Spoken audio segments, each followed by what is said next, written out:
لا، دول من أيام الرسول صلى الله عليه وسلم.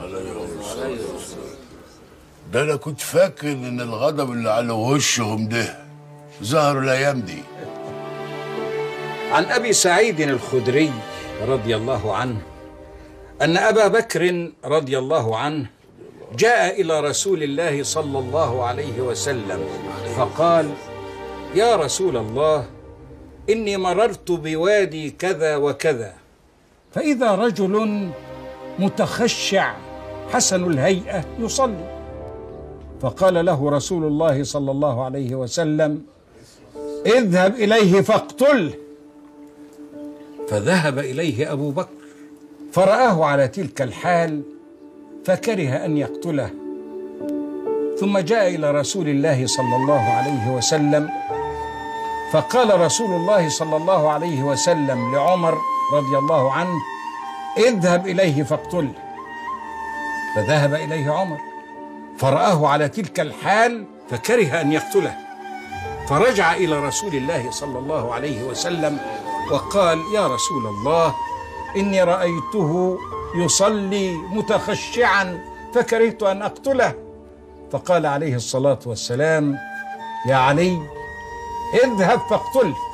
فذهب علي كرم الله وجهه فلم يره، فرجع إلى رسول الله صلى الله عليه وسلم وقال له: يا رسول الله، إني لم أره. فقال عليه الصلاة والسلام: إن هذا وأصحابه يقرؤون القرآن لا يجاوز تراقيهم، إنهم يمرقون في الدين مروق السهم من الرمية، ثم لا يعودون فيه حتى يعود السهم في فوقه، فاقتلوهم، هم شر البرية. يعني هم بيصلوا حافظين القرآن ويصوموا ويزكوا كل حاجة، وفقهاء وعلماء في الدين كمان. سبحان الله. يعني سيدنا علي كرم الله وجهه قتل الخوارج كلهم؟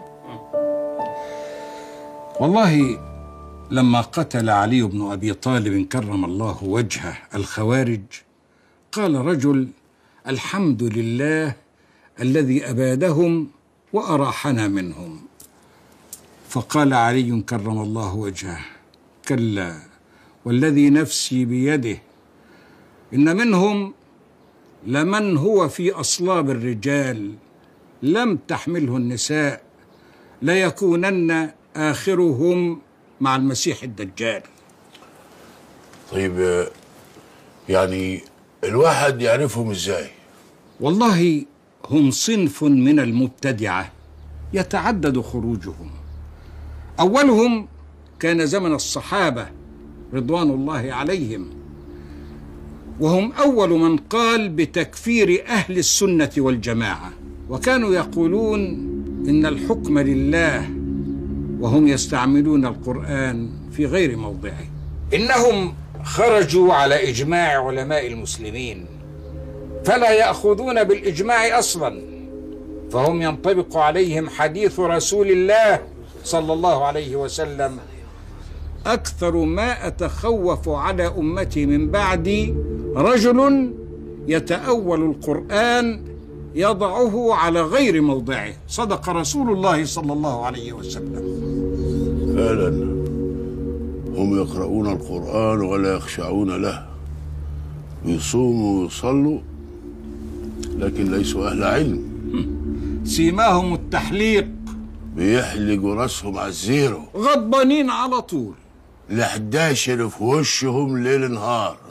عن ابن أبي أوفى رضي الله عنه قال: سمعت رسول الله صلى الله عليه وسلم يقول: الخوارج كلاب النار.